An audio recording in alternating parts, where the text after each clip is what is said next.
teacher Michelle. Welcome to our English class. Olá, pessoal. Eu sou a professora Michelle. Sejam bem-vindos a mais uma aula de inglês. Hoje nós vamos falar sobre demonstrative pronouns, pronomes demonstrativos. Como o próprio nome já diz, nós vamos falar de palavrinhas que nos ajudam a demonstrar alguma coisa. O que é essa demonstração? É você apontar, é você indicar alguma coisa. E eu vou mostrar para vocês como que essa indicação é feita, quais são os parâmetros que nós utilizamos para fazer essas indicações ou essas demonstrações, dependendo do contexto. Bom, o nosso roteiro de hoje, nós vamos falar da definição, exatamente o que são esses pronomes demonstrativos, relembrando que pronomes são aquelas palavrinhas que complementam ou substituem os nomes. Em inglês, nouns significa substantivo. Substantivos são palavras que dão nome aos seres. E quando eu tenho pronouns, é justamente fazendo essa representação. É uma palavra que substitui o nome ou que complementa o nome ou o substantivo. Vamos falar do this and these e do that e those, e essas quatro palavrinhas são os pronomes demonstrativos em inglês. Em inglês só existem 4 pronomes demonstrativos, então são exatamente essas palavras. Vou explicar para vocês quando que nós usamos cada um deles e o que eles representam em língua portuguesa. Vamos falar de agreement, que significa concordância, de que forma a concordância é feita, considerando os pronomes e o contexto em que esses pronomes estão inseridos. E, por fim, vou fazer com vocês alguns exercícios para demonstrar esse conteúdo, que é justamente pronomes demonstrativos. Então, vamos lá. Quando nós falamos de definition, que é a nossa definição, nós vamos ter o seguinte, uma definição bem simples para vocês. Demonstratives, os demonstrativos, are used to identify or point out. Então, eles são usados para identificar ou para apontar. Particular item ou items, coisas ou itens particulares ou não, algo que você esteja identificando ou apontando. O que são esses itens? Pode ser pessoas, pode ser coisas, objetos, lugares, animais. Então, você usa justamente para identificar um ser, fazendo associação com o substantivo. Em referência to the speaker, ou seja, em referência ao falante. Sempre que nós usamos o pronome demonstrativo, nós usamos como referência o ponto de vista do emissor da comunicação. Então, se eu vou falar alguma coisa e eu quero demonstrar algo, eu uso como referência o meu ponto de vista, o meu posicionamento, a minha localização.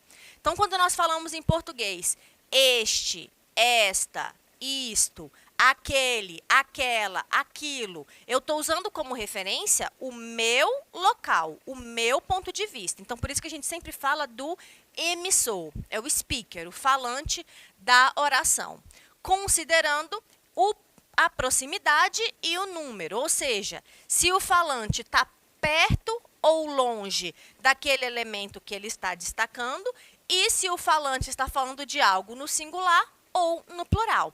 Então, a referência que nós vamos levar para demonstrar alguma coisa, para indicar ou para apontar alguma coisa, é justamente proximidade e número. Como eu já mencionei para vocês, proximidade, a gente está se referindo a near ou far. O que é near? Perto. Então, quando eu estou falando de algo que está perto de mim, perto do emissor da oração. E far é longe. Tá? Se eu estou falando ou apontando algo que está longe do falante. Número sempre se refere à flexão de singular ou plural. Singular, eu estou me referindo a uma coisa só. Plural, mais de uma coisa. Então, sempre fazendo essa representação de proximidade e número, considerando esses dois aspectos em relação ao falante ou o emissor da comunicação. Os demonstrativos em inglês, apesar de eles serem chamados de pronomes, quando nós analisamos a classificação dele, ele tanto pode atuar como um pronome, como ele também pode atuar como um adjetivo. Por isso que em alguns sites ou livros, você pode encontrar a construção adjective, demonstrative adjectives, que são os adjetivos demonstrativos, ou os demonstrativos que atuam como função de adjetivo num texto. O pronome nós usamos nós consideramos o demonstrativo um pronome quando ele atua como o sujeito da frase. Nesse caso, esse sujeito, esse pronome demonstrativo, sempre vai ser seguido por um verbo. Tá? Então, é aquele tipo de construção em que você tem como sujeito o próprio pronome demonstrativo. Exemplo, this is my bike. Esta é a minha bicicleta. Por que eu estou usando esta? Porque a bicicleta está perto de mim, a bicicleta está perto do emissor. Esta, porque é uma bicicleta só, está no singular. Então, percebam que eu sempre vou usar como referência esses dois pontos. A questão da proximidade, se está perto ou longe, e a questão do número, se é uma coisa só ou várias. This, no caso, faz a função de sujeito na oração. Ele está substituindo o sujeito, por isso ele é considerado um pronome. Já adjetivo é quando ele está complementando ou qualificando o sujeito. Então, por exemplo, this bike is blue. Esta bicicleta é azul. Nesse exemplo, o adjetivo, o pronome this, está funcionando como adjetivo porque ele complementa o nome. Percebam que eu estou falando da mesma coisa, da bicicleta. Só que numa frase, a bicicleta é o objeto. E aí eu tenho o this, que é o pronome, sendo usado ou desempenhando a função de sujeito da oração, sendo usado como pronome. Já no caso da função de adjetivo, é porque ele está complementando o substantivo, certo? Nas duas situações, o significado é o mesmo. Esta bicicleta, ou esta é minha bicicleta. A tradução não muda. Estou mostrando para vocês apenas a classificação gramatical, considerando as duas funções que ele pode representar. O this e o these, que são os primeiros pronomes que nós vamos ver, são pronomes usados para apontar ou para indicar alguma coisa ou alguém que está perto do falante. This, these. A pronúncia desse aqui é um pouquinho mais alongada, tá? Então, this, este, esta, isto. These é o plural. Estes, estas, isto. Aqui tem uma demonstração, ó. A indicação próxima do que está sendo identificado, tá? Ou do que está sendo demonstrado nesse contexto. O this é sempre usado no singular. Qual é a tradução dele? Este, esta, isto. Vocês devem ter percebido que no inglês nós não temos as flexões de gênero. Ou seja, não tem uma palavra para o masculino e uma palavra para o feminino. É a mesma palavra usada para masculino, feminino e neutro. Então, se você está falando de uma coisa, um objeto, por exemplo, você usa isto. No caso do these, que é o plural, nós vamos usar sempre que você estiver falando de mais de uma coisa, mais de uma pessoa, e a tradução vai ser estes, estas, isto. Isto é invariável, ele não se flexiona. Olha o exemplo. This is a notebook. These are notebooks. Então, eu tenho duas representações. Uma delas está no singular, porque é um caderno só, e outra está no plural, porque é mais de um caderno. Isto é um caderno, ou poderia ser this is my notebook. Este é o meu caderno. E aqui eu tenho these are notebooks. Estes são cadernos, ou isto são cadernos. Fazendo associação, a posição do falante, a pessoa está perto, e está indicando ou apontando para algo que está próximo dele. Por isso que nós usamos este ou isto. Já o caso do that e do those, nós vamos usar para apontar para uma coisa ou para alguém que está longe, que está distante. Far away quer dizer longe ou distante do falante. Observa a indicação e perceba que o que está sendo apontado está um pouquinho mais longe, diferente da imagem anterior em que você tinha a indicação próxima do objeto indicado. Bom? That é usado para o singular, a tradução dele é aquele, aquela e aquilo. E o those é usado para o plural, quando você estiver apontando ou indicando mais de uma coisa. Aqueles, aquelas ou aquilo, quando você estiver falando de algo neutro, mesmo se for singular ou plural. Demonstração mais uma vez. Aqui você tem o falante. Como é que eu sei que esse é o falante? Porque é ele que está apontando. É ele que está fazendo a indicação das pessoas ou da pessoa, no caso, para fazer justamente essa indicação de proximidade e de número. Aqui, that is my friend.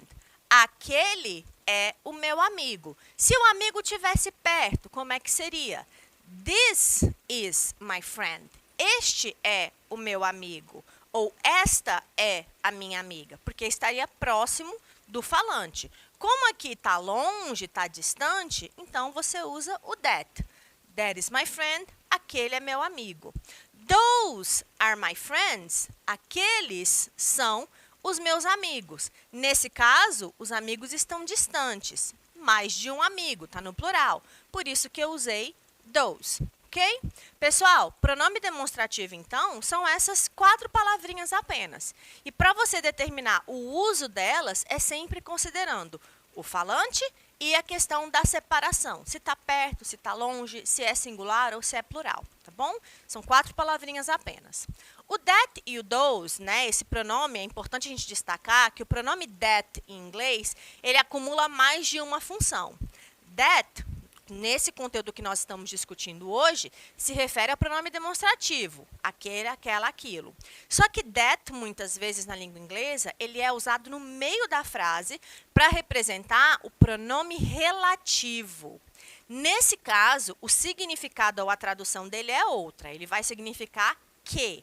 Tá? Ele vai fazer justamente pronome relativo, são aquelas palavrinhas que fazem ligação, que estabelecem a coesão entre um termo e outro termo, fazendo ligação entre 2 palavras ou mesmo 2 orações. Tá? Então, o pronome that, em língua inglesa, também pode funcionar como um pronome relativo, que liga a oração principal à oração subordinada. Tá? Então, em português, nós temos que, qual, quem, que são pronomes que podem desempenhar a função de pronomes relativos, justamente para relacionar diferentes termos. O that, quando faz essa função de pronome relativo, ele tanto se refere à pessoa, quanto se refere a coisas. Olha o exemplo. The dog that was here is mine.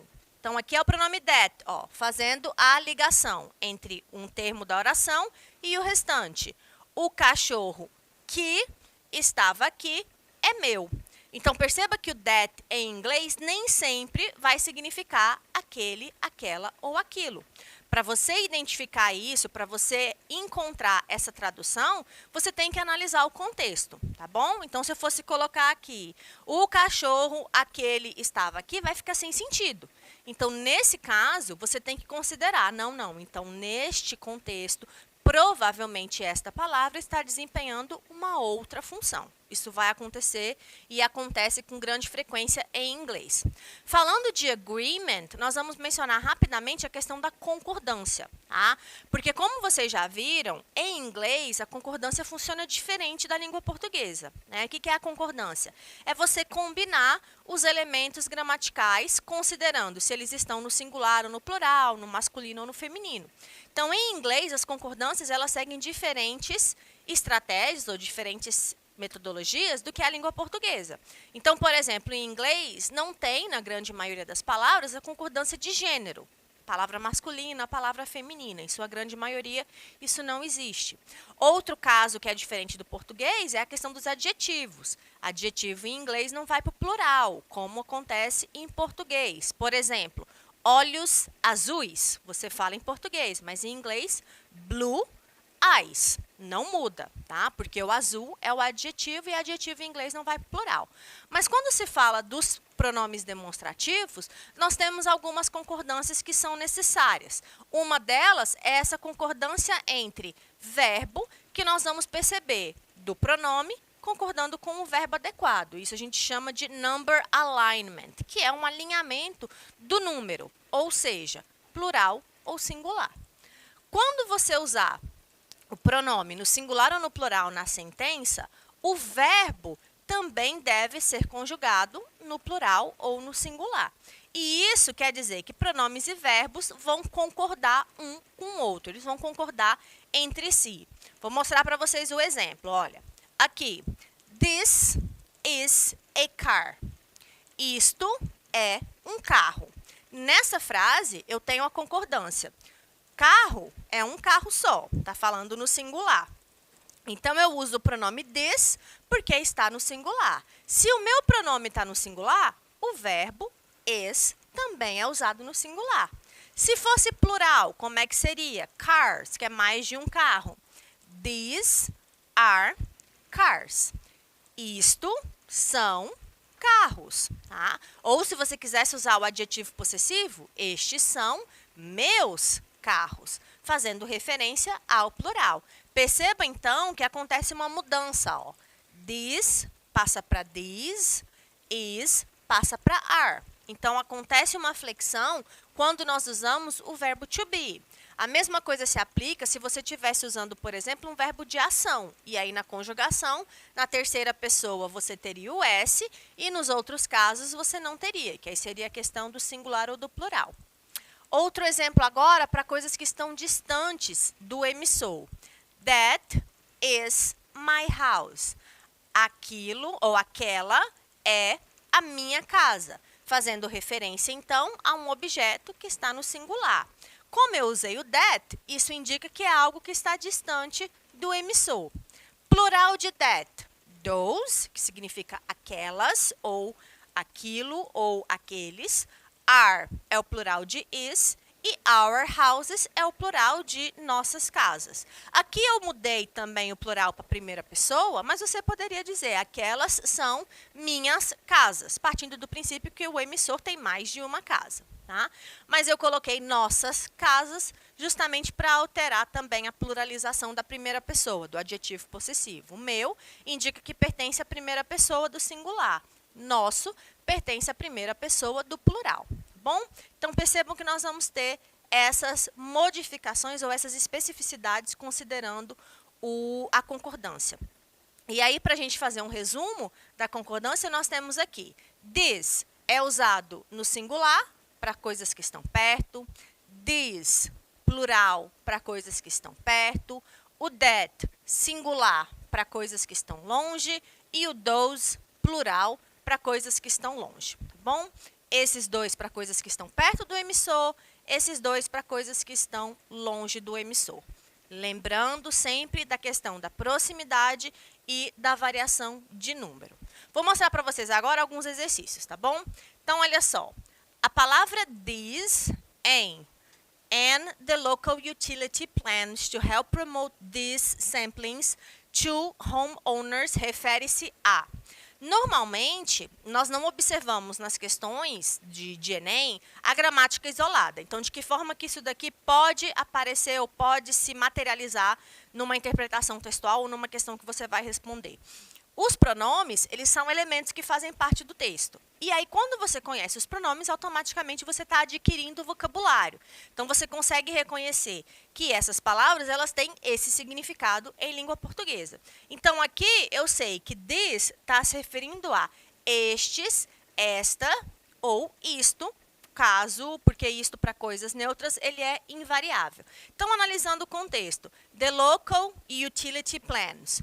Os planos ou as plantas locais de utilidade ajudam a promover these samplings. Samplings está se referindo às amostras, como se você estivesse falando das mudas de plantas. Então, a resposta correta, trees, porque estas amostras ou essas mudas está se referindo justamente à questão das árvores. Então, aqui ó, no texto está falando growth of native shade trees, que é o crescimento de plantas ou árvores nativas para oferecer sombra para as pessoas. Um outro exemplo é um cartoon, uma tirinha, que é muito comum nessas provas que nós temos, tanto do Enem quanto do vestibular. E aí você tem o uso do pronome this. Bem aqui na última frase, ó. This sounds familiar. Então, nessa sentença, this sounds familiar, this pode ser traduzido como o quê? Então, você tem na tirinha o John fazendo uma narração, né? Era uma vez, e aí ele vai contando a história, e no final o Garfield diz, this sound familiar. Significa isto. Isto soa familiar. Essa história que ele está contando de um gato, um cachorro que viviam com ele, soa familiar para o Garfield. Pessoal, e é isso. Na aula de hoje, nós tratamos de pronomes demonstrativos, que, como o próprio nome diz, servem para demonstrar ou mostrar alguma informação. E lembrando que sempre nós vamos considerar a distância. Até a próxima e bye, bye!